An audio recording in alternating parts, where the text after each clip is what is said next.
Hey guys, welcome back. I was in the midst of starting a foundation road test and I decided to do a get ready with me using my Tarte Don't Quit Your Daydream palette because last week I had an eye look going on Snapchat and several of you messaged me asking me what I did and how I got that look. So I decided to do it today and I think I got it pretty close. If you want to see what I've been using from this palette, which I love, it's the Don't Quit Your Daydream from Tarte. Highly underrated. Everybody talks about the Man-Eater palette, but I love this one. It's really warm and peachy and bronzy, and I've talked about this palette before and I raved about it on Snapchat and I think Instagram stories. But I love it, love it, love it. If I said I love it, I just really, really think it's beautiful and the quality is great. And I've been using it quite a bit lately. So if you want to see how I got this overall face look, not just eyes, just keep watching. I'm really multitasking today. I am testing out a new foundation and starting a foundation road test, which is why my face is already done and completed as far as the base goes. But yeah, I thought I would just go ahead and do that look I had on the other day with this palette. And I'm hoping I can remember exactly what I did, but it should be somewhat close. Anyway, I'm going to start with Lovey and use that as my transition shade. And just place that above the crease and up to the brow bone. And hope I don't get too talky because sometimes I feel like these run a little long for me because I just get talkative. It is Mardi Gras time here.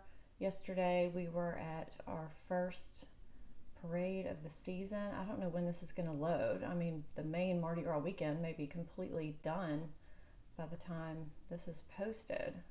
I'm gonna take that same color and use this Royal and Langnickel Omnia detail brush that I got in my most recent BoxyCharm and run that underneath the lash line. This is a little bit bigger than the brush that I usually use under my lash line, but I kind of want more of a wash of color under there just to kind of open it up, and that's all I'm gonna do.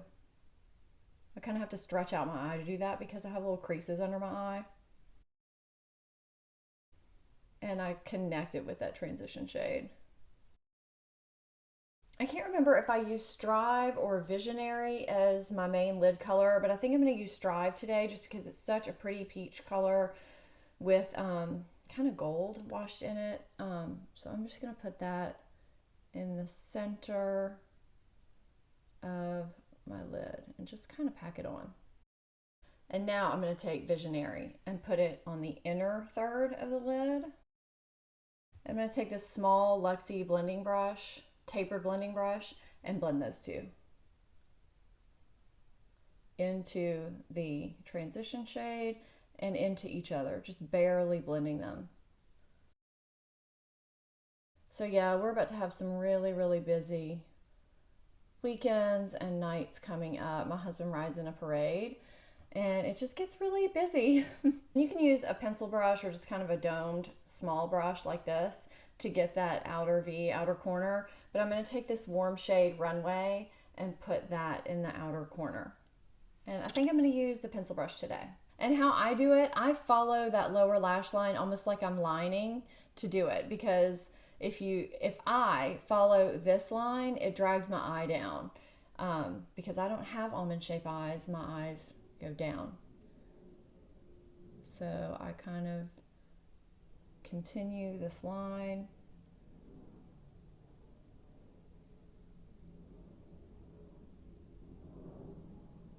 Can you see that? Sorry about my hair, I should have kept it clipped. And I'm just literally drawing on a V. Blending. I gotta clip this.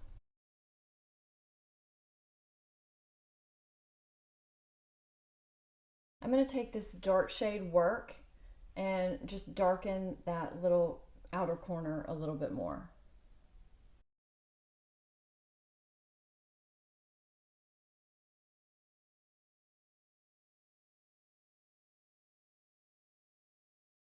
And now I'm going to take this shade Rock On and I'm going to put it on my brow bone and in my inner corner.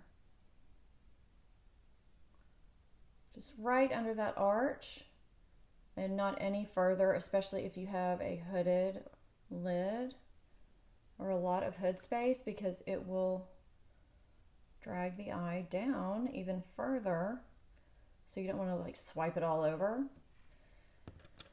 And take your clean blending brush and blend that in together, because you don't want a white stripe across your brow bone. So I am looking straight into my mirror when I'm doing this, and what I am seeing is that I need to bring this color up a little bit so that you can see it on my hood, because when I look straight forward, I'm hoping I'm looking straight forward at you.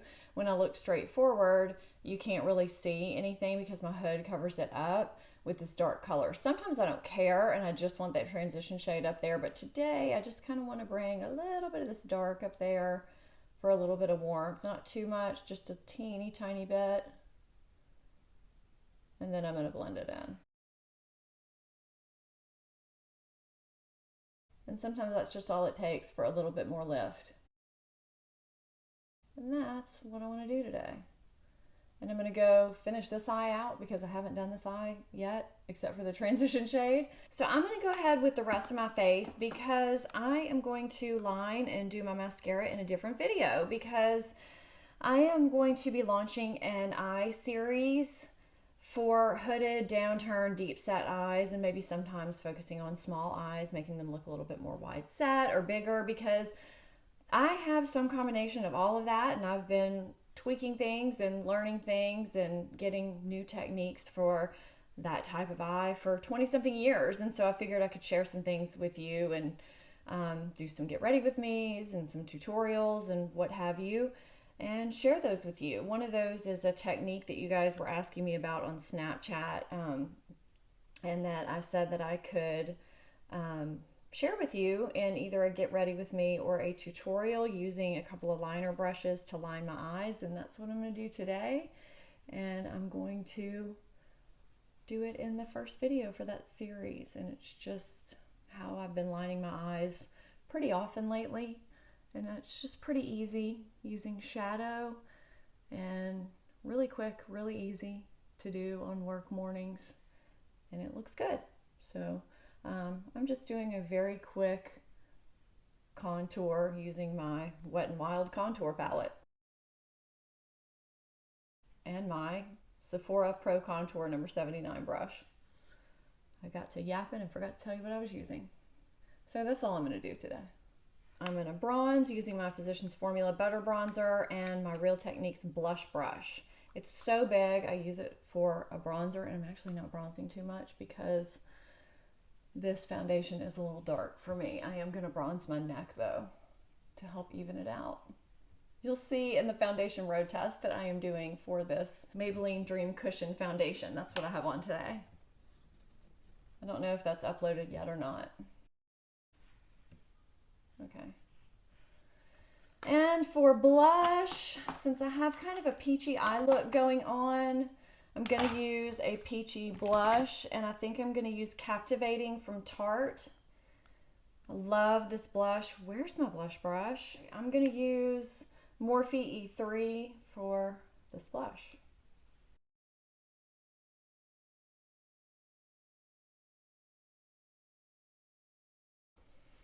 Why does this blush look like a clown on camera, but in person it does not?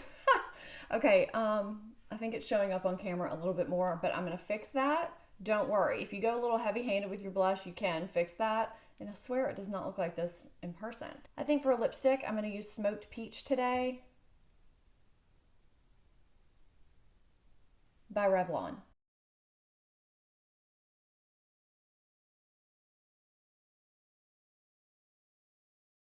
I'm not doing a highlight today because I don't always do a highlight for work. I think it looks a little bit too much sometimes.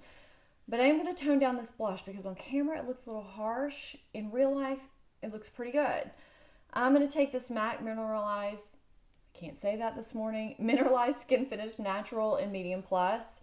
And I am going to just take a dense brush. This is an old Bare Essentials Handy Buki, and I'm going to swirl it on my face. But first I had to fix my light. So I'm just going to kind of swirl it, and it kind of evens everything out and blends everything in. And it doesn't ever make me look cakey because it's really light coverage. So if for some reason you need to blend your contour and highlight and blush and bronzer and all that in together a little bit, this is a good thing to do. And you know, you can use your Hourglass ambient lighting powder, you can use this, you can use the Laura Mercier Candle Glow, you can even use just a setting powder, but you can see it just looks a little more airbrushed and seamless. So that's all I'm gonna do. And if you want to see the rest of this being applied, go watch that other video. So this is the final eye look and the final look overall. A lot of you guys were asking me about this eye look over on Snapchat. And if you do want to know how I did the liner today and the method I've been using lately, hop on over to that video. I think it's been uploaded already. If not, it will be.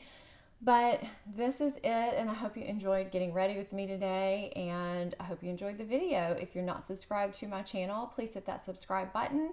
And if you're not following me on my social media, I'll put those on the screen and down below as well. I will see you guys next time. Thanks so much. Bye-bye.